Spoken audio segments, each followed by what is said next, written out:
Em relação ao assunto, a dívida, muitos países se endividam. E Moçambique não é uma exceção. Esta dívida foi contraída substancialmente pelo governo do presidente Guebuza. A dívida no primeiro mandato do seu governo, que iniciou em 2005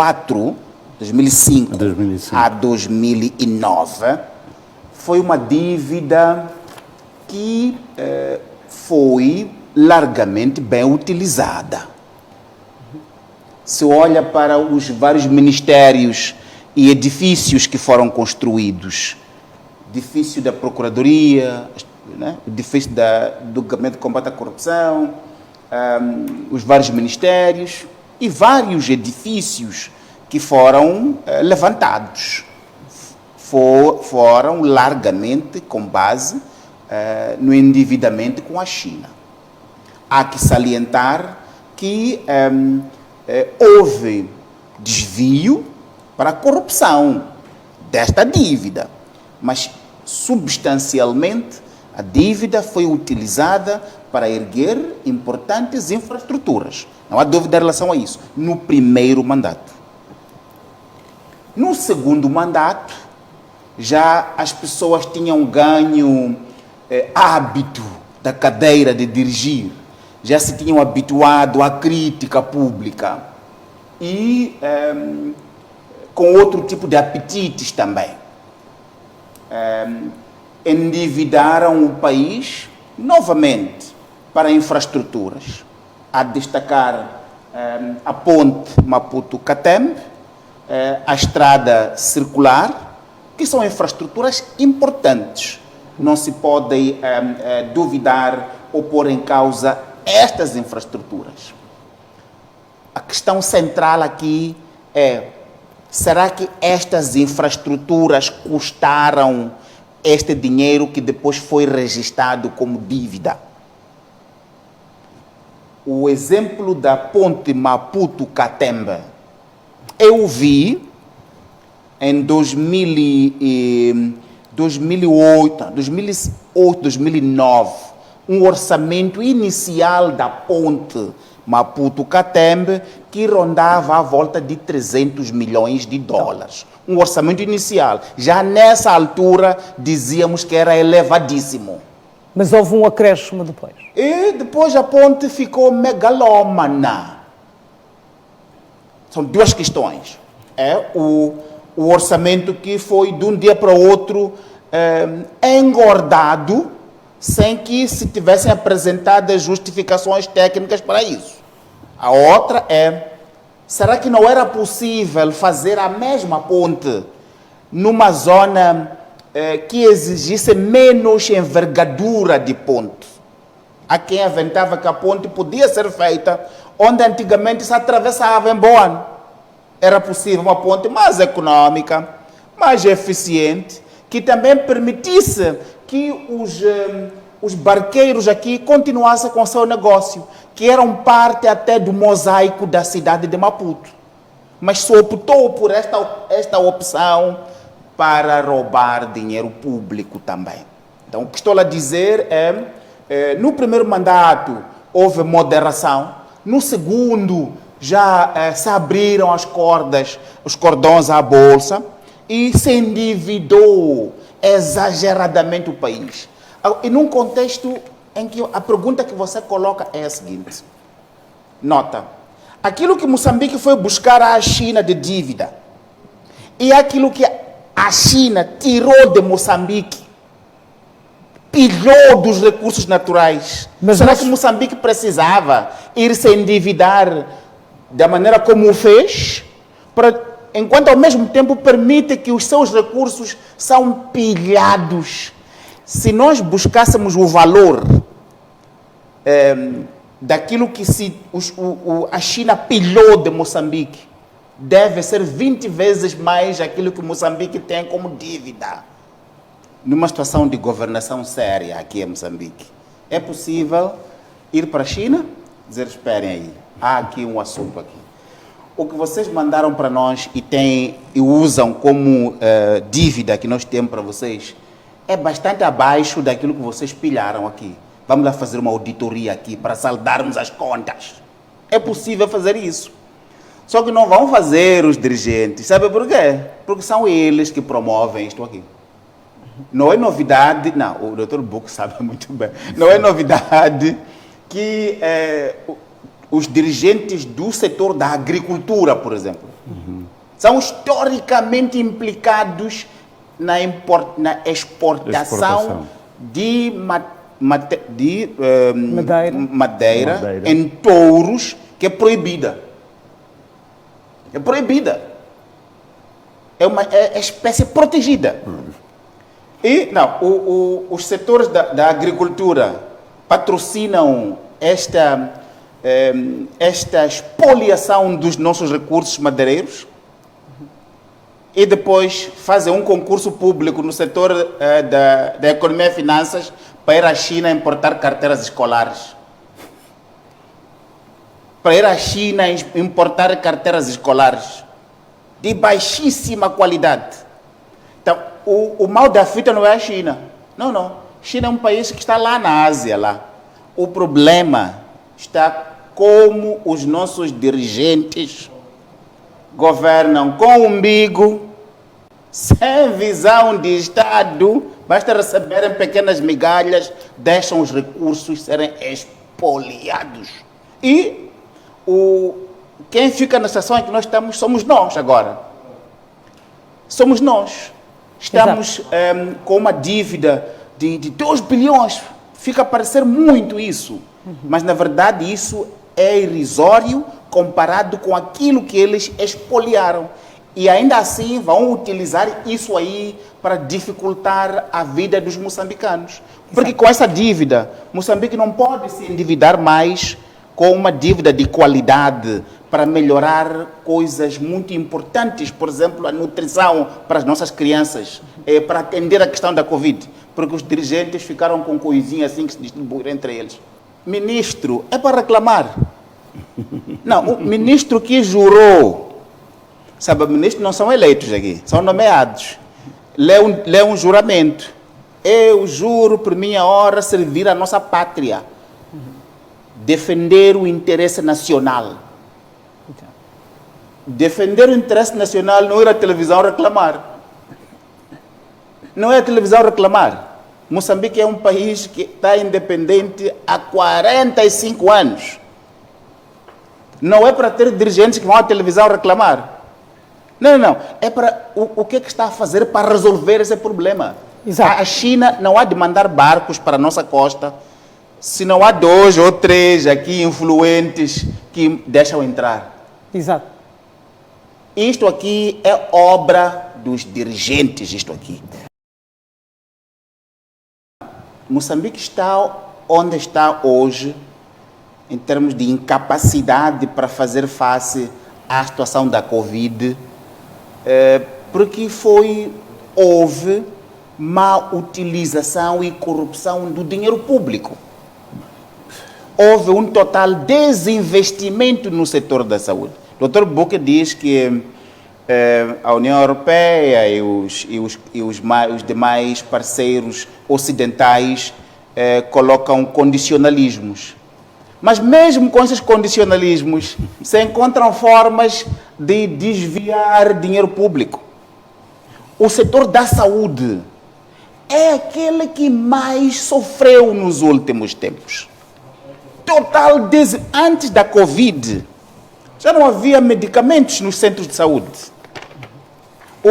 E a forma como a comunicação social não reporta isso, às vezes dá a ideia de que ou eles também têm negócio nessa área, porque não reportam a falta de medicamentos nos hospitais, a falta a ausência de serviço público para a população nas unidades sanitárias. Nas farmácias não há isso. E isso não há, não porque algum meteorito levou, mas porque houve desinvestimento por causa de corrupção. Então, isso não se fez nos últimos 10 anos. Quando a Covid se abateu sobre nós, a primeira coisa que o governo foi correr quando pediu dinheiro aos parceiros. Disseram, o Céu Drabão não é confiável. Correu para ir buscar endividamento ao FMI. Não houve aqui em Moçambique, novamente, uma discussão pública sobre como nação não temos dinheiro, como vamos abordar a situação da Covid. Não houve isso aqui. Não houve isso aqui. Exato. Os únicos momentos que o presidente da República apareceu era para decretar estado de emergência. Que também não houve discussão suficiente sobre a necessidade de estado de emergência. Não houve tanto estado de emergência que depois pararam e a Covid está aqui, os números estão a disparar. Então, a situação de dinheiro para a Covid, o ministro da Economia e Finanças, sempre sorridente, o que ele está a dizer é que não vão fazer nada, como não estão a fazer agora. Não, vão continuar sem estar a fazer nada. Vai ao hospital da Paulina Caniço, o hospital de referência, ali, que se gastou, o ministro da Saúde agora, acho que está com Covid, está em casa, está doente, gastou ali 20 milhões de dólares, não tem nada ali. É o mesmo padrão. Agora, os governantes agora encontraram no dinheiro da Covid, estão ali, estão a desviar o dinheiro da Covid. Esse é um padrão a que já estamos acostumados, mas não esperávamos que isso fosse feito agora, justamente porque é bastante pouco o dinheiro que existe. Então, mas mesmo assim encontraram. Então, quando o ministro Maleano diz que a dívida com a China não vai afetar, não. O doutor Maleano é economista e ele estudou numa universidade que lhe conferiu o título de licenciado em mestrado em economia. Então, isso tem regras próprias. Não pode você dizer que não vai afetar com um país que tem uma dívida acima daquilo que é o seu, não é? Em relação ao seu PIB. Como é possível isso aí? Há de buscar aonde esse dinheiro. Então, vai afetar sim, está a afetar sim. Mesmo a capacidade de endividamento com o FMI, foi preciso manobra para abrir espaço. Mas mesmo assim, esse pouco dinheiro está a ser desviado pelos dirigentes. Quando diz que não vai afetar, é porque não vão fazer nada. Exato. Bom, as soluções não são fáceis de apontar. Quando elegemos o presidente Nyusi, eu tinha uma grande expectativa que o presidente Nyusi é jovem e é engenheiro. Então, você fica à espera de soluções pragmáticas, dinamizadas por um presidente jovem. Mas não tenho encontrado isso no presidente Nyusi. Por quê? Não, deixa-me... Por favor. Não tenho encontrado isso. Se olhas, por exemplo, para este governo que montou agora, este do segundo mandato, você vê que há duas extremidades. Tem, por um lado, o primeiro-ministro, tem os outros ministros do Estado, que têm as funções educação, depois tem economia e finanças, trabalho. Esses são os mais ministros ligados à burocracia do Estado. São aqueles que vão ao Parlamento dizer aquelas coisas formais que já estamos acostumados a ouvir, sem implicação, não vai acontecer. O primeiro-ministro vai lá, fica semana e semana a falar aquelas coisas que já são o teatro, assim, mais ou menos. Depois tem, e é lá onde se discute a questão da Covid, etc. Depois tem este lado, o presidente é Celso Correia, tem outros ministros, que você vê que esse aqui é onde gira a economia política da governação, é onde gira. Não sei se me faço perceber. Sim. Só esta arquitetura não é boa. Esta arquitetura não é boa. Não é boa esta arquitetura. Se você olha para a dinâmica deste setor Celso Correia e outros, você nem pode pensar que Moçambique tem Covid. Pode pensar que não tem Covid. Sustenta, que movimenta milhões de dólares. Amigos, estamos numa situação de calamidade pública, que não sabemos como vamos atravessar essa situação. Exato. Só olhar para este aspecto. Mas, ao mesmo tempo, você olha para... vamos tocar o assunto daqui a pouco. Mas você hoje estava a receber imagens a chegar de Cabo Delgado. Você pergunta, onde está a Dina aqui? Não é? Aquela Dina que está ali, onde está para resolver o problema? Então, você vê que não. Aqui, o presidente Nunes está no primeiro ano do seu segundo mandato. E este é o mandato do legado. Este é o mandato do legado. Então, é preciso corrigir. Aqui tem que corrigir aqui o presidente. Vamos a tempo de corrigir? Não. A pessoa tem que corrigir. É a pessoa quem é o nosso presidente, a quem nós elegemos. Nós todos vamos formar fila de manhã para votar. E votamos no cidadão Filipe Jacinto Nunes como nosso presidente. Ele até pode ser nosso amigo, mas é nosso presidente. Tem responsabilidade para conosco. Exato. Então, aqui é preciso corrigir. O que estou a dizer é que o governo que ele montou é disfuncional. É disfuncional. O assunto do governo não pode ficar a ideia de amigos, porque o governo é nosso. Nós, os moçambicanos, que pagamos imposto para este governo funcionar. Então, isso aí não é propriamente um pedido de favor que estamos a fazer. Não. Nós queremos um governo que funcione, que mostra que, em termos de arquitetura, está organizado para atender o interesse público. Exato. O interesse público que se move não com o dinheiro que vem da China, com o nosso dinheiro dos impostos. Sabe, eu sou professor na universidade. Sou cobrado imposto neste país. E como professor neste país, tenho que poder dizer que isto aqui não está bom. Bom, toda a região sudoeste africana, até a África Ocidental, está a sofrer incidências de terrorismo. Exato. Quer-me parecer, como ele bem disse, porque tem o Instituto Superior de Relações Internacionais que tem que estudar essas matérias, não? As nossas, o ISRI e a nossa Universidade Eduardo Mondlane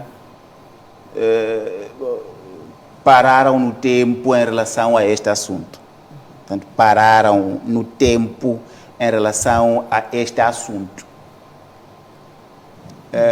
Temos um Instituto IES que fazia alguma pesquisa nesta área, mas vergonhosamente a Universidade Eduardo Mondlane não reconhecia validade científica aos trabalhos feitos pelo IES. Como é possível isso aí? Você diz não, mas como é possível isso aí? E hoje as pesquisas que os colegas do IES faziam estão a mostrar que passamos a vida a digladiar contra pessoas e distraímos-nos daquilo que é o essencial. E o essencial está lá hoje. Esse é um primeiro ponto. O outro ponto tem que ver também com o modelo de governação que nós temos em Moçambique. Moçambique, felizmente, temos um país extenso, felizmente. Mas o nosso modelo de governação é excessivamente centralizado. Excessivamente centralizado. Os nossos dirigentes ficam aqui em Maputo. Quando vão lá para a província, é mesmo ir à província, depois voltar para aqui. Até mais para ir ter a estuda de custo, ir e voltar. E Pemba, Cabo Delgado, são 2 horas e meia de voo daqui para lá. Isso é a vontade de Holanda São Marrakech, para ter uma ideia de quão distante isso é. Mas falhamos na descentralização. A forma como os recursos são distribuídos aqui. Os recursos ficam aqui na capital. Os recursos ficam na capital. O dinheiro fica aqui na capital. Apenas migalhas é que vão aos distritos. Guebuza tentou mudar isso. À maneira dele, mas tentou mudar isso. Levar dinheiro para o distrito. Para permitir que... Porque em cada distrito há elites locais. Agentes locais.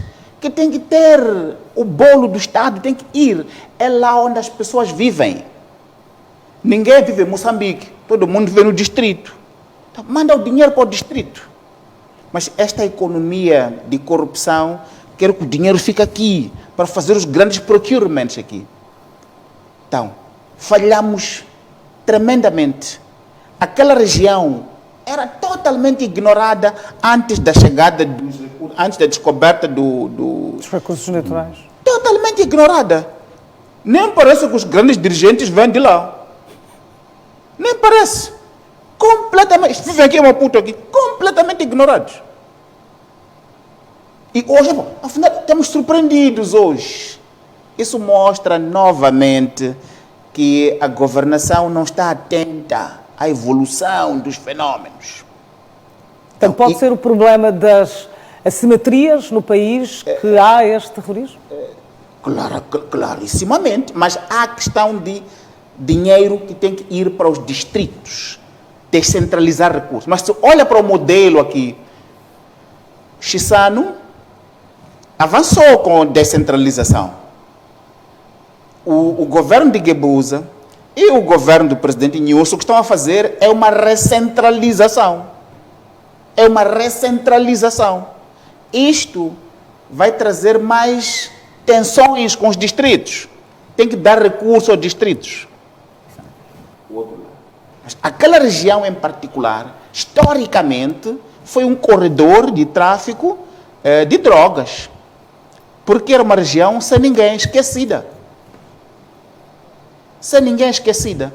Então, o Estado, depois, quando se descobre os recursos, o Estado vai para lá. Mas o Estado, como é que vai para lá? Vai mais próximo das multinacionais do que da população. Não, o Estado moçambicano assinou um acordo para utilizar a capacidade do Estado suportada com os nossos impostos. Hein? Perceba isso bem. O Estado moçambicano, um presidente que nós elegemos aqui, assinou o acordo com uma empresa multinacional para os jovens moçambicanos recrutados, treinados como militares para defender a nossa pátria, para defender uma empresa multinacional aqui. E não para defender a nossa pátria, a nossa independência. Não se está a ver isso, né? O quão grave isso é. E é essa percepção que a população tem. É essa percepção que a população tem. E há atrocidades que são cometidas lá. Isso não melhora o ambiente local. Mas isso pode também ter que ver com esta questão institucional. O Exército, entanto que Estado-Maior-General do Exército, que tinha que estar à frente do assunto, e a forma como está-se a liderar agora. Mas é preciso resolver questão de governação. Recursos para lá. Se criou a ADIN, nós dissemos, leva a ADIN, coloca debaixo do Conselho de Ministros. Não coloca no Ministério da Agricultura. Levaram a ADIN, colocaram no Ministério da Agricultura. Sem debate público. Está onde a ADIN? O problema está onde a ADIN agora? Não, está onde a ADIN? Estamos com um problema, está onde a ADIN? Não, desapareceu. Portanto, esta agência de desenvolvimento integrado do Norte que poderia ajudar na descentralização dos recursos. Está onde o senhor Pangueni, que foi eleito ou nomeado como grande dirigente. O senhor Pangueni está onde? Queremos soluções. Eu ainda não vi o senhor Pangueni a falar, nenhuma vez. Então, nós precisamos de soluções. Não estão a aparecer, porque a arquitetura é feita em função dos amigos. Mas o problema é público que nós temos lá, que tem que ser resolvido. Nós queremos a DIN agora atender a questão da crise humanitária que estamos a ter em Cabo Delgado. A atender a questão dos jovens. Não está acontecendo nada. Sim. E não nos esqueçamos também, que mais do que negligência que houve e tamanha, mas mais do que negligência, houve tentativas nos últimos anos de governação do presidente Guebuza, com o presidente News hoje como ministro da Defesa. Houve tentativas de privatização de parte importante do mandato do Estado, do coração do Estado. Essa é a ideia da defesa. Portanto, havia dossiês para que empresas moçambicanas ligadas à segurança, à defesa, protegessem multinacionais. Esse dossiê é traição à pátria, esse dossiê. É traição à pátria, isso aí. Você me percebe? Sim. E isso pode ter ajudado ao enfraquecimento da missão militar naquela região. Isso pode ter ajudado. O que estou a dizer também é que as dívidas ocultas corromperam setores do nosso exército. Os nossos militares devem ser bem remunerados na sua função de defensores da pátria. Não devem ter esquemas de empresas para terem dinheiro através de esquemas. Não. O pagamento ao exército tem que ser um pagamento decente, para os militares terem uma vida decente com suas famílias, mas em cima da mesa. O que estou a dizer é que isso é corromper a função do nosso exército. O nosso exército tem que receber esse dinheiro do Estado. A única fonte de salário para o nosso exército tem que ser o Estado. Quando particulares começam a pagar ao nosso exército, alguma coisa não está bem. Não está bem. Se o Estado moçambicano tem necessidade que o Ministério da Defesa receba o dinheiro, melhora as condições do exército. Melhora as condições do exército. Não é para haver pagamentos paralelos que corrompem a função central do nosso exército. Todos nós aqui confiamos a nossa segurança como nação ao nosso exército. Então, não pode continuar a acontecer isso aí. Se tem que haver incentivos, tem que ser para todos. E imagina que dão aqueles que vão a Cabo Delgado e os que estão em Manica. Não, os que estão em Manica. Os que estão no norte de Inhambane, recebem de onde? E os que estão a defender a Niassa, recebem de onde? Não. Tem que melhorar para todos. Tem que melhorar para todos. Para os que estão no ativo, os que estão na reserva e melhorar o exército. O nosso exército tem que orgulhar a nossa pátria como nos orgulhou no tempo de Samora Machel. Não, todos nós íamos assistir às atividades militares. Íamos assistir, ficar ali horas e horas a assistir. Eles a treinar, eles a correr, íamos todos assistir. Queremos voltar a ver isso com o nosso exército. Mas não com pagamentos um atrás, este aqui um recebe, outro não recebe. Não. Exato. Bom, sim. Penso que é consistente com a interpretação de que a SADC é um clube de comadres. Não poderiam ser compadres. São umas comadres. É um clube de comadres sem capacidade de responsabilização. Sim. O único país onde a SADC interveio é na DRC, na República Democrática do Congo. E também pode perceber o incentivo indireto que havia para intervir no Congo. O Congo tem diamantes aluviais. E sabe o escândalo que houve lá. As tropas zimbabuianas que estavam lá eram comandadas por Mnangagwa, este que é o presidente do Zimbábue hoje. Houve uma crise terrível dos diamantes aluviais, né? Então, essas coisas sempre são um incentivo adicional. Mas se você vai a SADC, Gaborone, você não encontra nada ali. Não encontra nada ali. Moçambique hoje lidera a SADC. Mas se eu pergunto ao presidente Nilson, por dia, quantos minutos dedica ao dossiê da SADC? Não, você se lembra quando o presidente o Chequera de Malawi quer me visitar?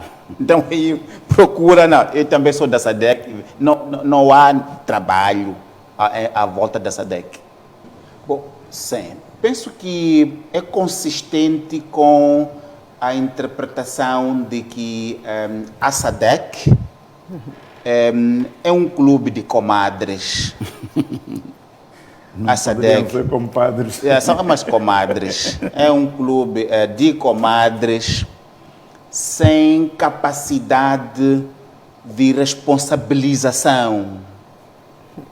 Sim.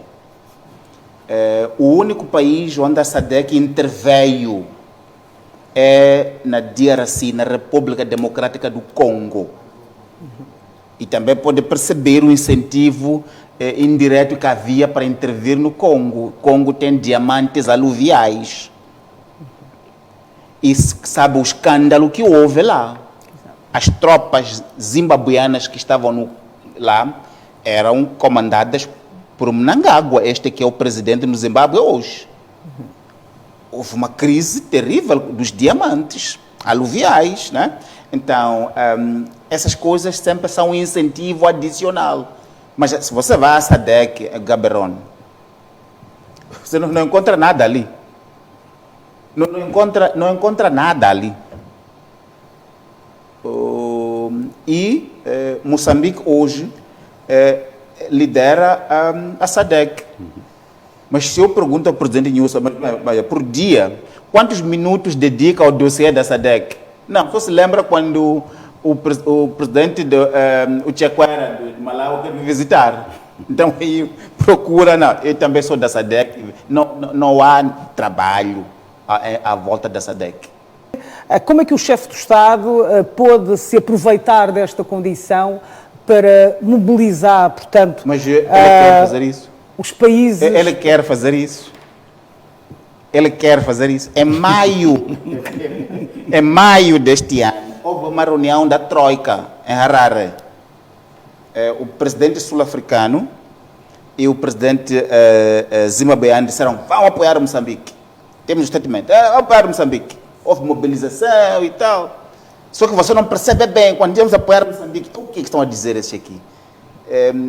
Estão a pensar em o que exatamente? Tá? É a África do Sul, que tem seus interesses, tem suas empresas aqui. É o Zimbábue, que também tem seus interesses. Do que estão a falar exatamente? Porque dali para frente não aconteceu mais nada. E aqui em Moçambique, neste momento, não há uma plataforma para você fazer perguntas. Vai fazer pergunta a alguém? A ministra dos Negócios Estrangeiros não vai responder. Não há uma plataforma para você perguntar, mas bem, aquele dossiê de Harare, e agora que Moçambique é presidente da SADC, o que está acontecendo? Qual é o dossiê que estão a tratar? Não há dossiê. O presidente moçambicano, quando assumiu a liderança da SADC, no discurso dele, enquadrou o papel da SADC em Moçambique como reduzir a ação de agressão fronteiriça. não colocou isso no sentido de apoio a Moçambique. Isso é exatamente isso. Reduzir a agressão transfronteiriça. Mas a questão do terrorismo em Cabo Delgado, o Estado moçambicano não enquadra como agressão transfronteiriça. Diz que é agressão internacional de fora. Então, significa que há um desnível na forma como olha. Isso, rapidamente. E como dizia o Dr. Buck, SADC não tem nada para dar neste momento. Portanto, os 15 países que fazem parte da SADC não podem ajudar, portanto, os países da região a combaterem este mal. Bom, temos um pouco, a África do Sul tem capacidade. Sim. Mas a África do Sul, bem, nunca esteve numa situação de combate. Os tropas sul-africanas já combateram aonde? Exatamente. Tem equipamento, mas bem, não é?